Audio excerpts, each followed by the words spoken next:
The Tale of Pinkie, Prancing Pants, and the Wolf, the Witch, and the Woodcutter. Once upon a time, there was a little girl called Pinkie Prancing Pants. Pinkie for short. That's me. She was a sweet little girl with a permanent smile. However, she hadn't visited her grandmother since she was very young. So, when her mother, also known as Red Riding Hood, told her to go see her grandmother for one of her famous baking lessons, Pinkie was troubled. How will I find my way on such a cloudy day? Pinkie sighed with frustration. Don't worry, just go over the hill and through the woods, stay away from strangers, and you'll be fine, her mother assured Pinkie as she wrapped her arms around her. So, Pinkie changed into her pink pants that she never left the house with and pranced out the door. But once you reach the woods, go along the blue. And her mother's voice trailed off as Pinkie pranced away. Just as she went over the hill, she tripped and almost fell, but caught herself and noticed that there were now 2 different paths to take. One was ruby red and the other diamond blue. Should I take the ruby red or the diamond blue instead? Pinkie asked. Suddenly, a wolf covered in fur appeared from behind a bush. Hello, what might you be doing here on such a dreary day? The wolf asked, as a smirk spread across his furry face. He seemed nice, so Pinkie replied. I'm trying to visit my grandmother's house, skipping along as fast as a mouse. But now I can't recall which way to go. Is there any chance that you might know? The wolf chuckled and said, You go along the red path, past a straw house, a stick house, and you'll find a lovely brick house. Your grandmother lives. I heard she's a fine baker, too. Oh, yes, that must be it, I guess. Thank you so much, but I better be gone. My grandmother will be worried if I take too long. So she sped along the ruby red path, past a straw house, a stick house, and to a peaceful brick house on the corner.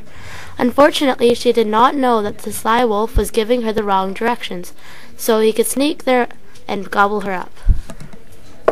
She knocked on the door, waiting for her granny, but 3 pigs appeared, snorting hysterically. Who are you? One asked in between giggles. I'm here to bake with my grandmother. Have you happened to see her? Pinkie asked. They shrugged their shoulders and shook their heads. I'm Meathead, and this is Hamlet and Porker. We live in this little cottage, Meathead said. Wait, your grandmother must be that woman down the street who lives in a candy house, Porker cried in glee. Of course. She's known throughout the neighborhood by all the children who come to visit her. Strangely, once they go in, they never... Hamlet said, but was interrupted by Pinkie. I must go now to bake. Sorry for my little mistake. So she hurried down the road to a wonderful candy home. Wow, grandmother is amazing. I hope I can help with tasting. She knocked on the door and waited when she heard strange sounds from inside the house. Near, near, near.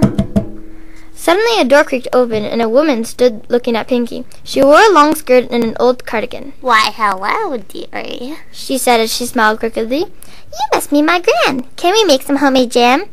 Pinkie said, tilting her head. Why, of course. Now let me give you some food. You must be starving. Maybe later we can make some jam. Pinkie followed her inside to the dining room table. The table there was made out of cookie dough. On top of the table there was a vase of lollipop flowers. Oh, I must get the plates. The witch clapped her hand and quickly found plates that smelled like sugar. Pinkie closed her eyes to breathe in the sweet smell. But once she opened them, she nearly fainted. The table was full of all kinds of goods, from brownies and blueberry pie to lollipops and chocolate cookies. After she had eaten many of the delicious treats, her grandmother demanded, Now that you've finished, have some cupcakes. Pinkie was full and ready to burst, but didn't want to seem rude, so she said, Yes, but I feel like a mess. May I rest my head on that comfy bed? Pinkie frowned, gesturing towards the cotton candy bag. Of course, my honey, that would be perfect, her grandmother said as she cackled wickedly. Pinkie snuggled underneath layers of cotton candy and made a pillow under her head. As her granny kept laughing, Pinkie looked over suspiciously. So, I can make some stew, her grandmother replied. Pinkie turned over and fell asleep, but was soon awakened by a strange voice.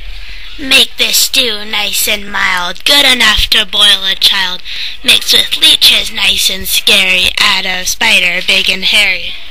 Pinkie's so-called grandmother chanted. When Pinkie tried to run, she realized she was trapped in a metal cage.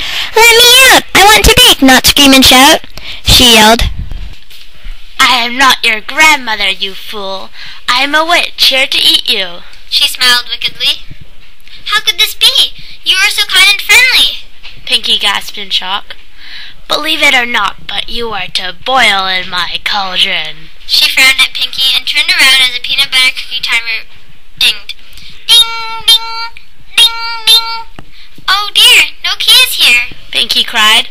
Then she saw a sparkling pink bean in the corner of the cage. Suddenly, the metal door of the cage opened, and the witch was reaching in to grab poor little Pinkie. While she was trying to avoid the witch's grasp, she felt a little crunch underneath her palms.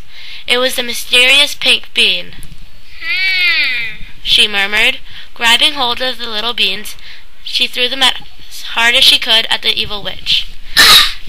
No! The witch shrieked as she melted to the ground into a red liquid on the floor. The pink! It burns!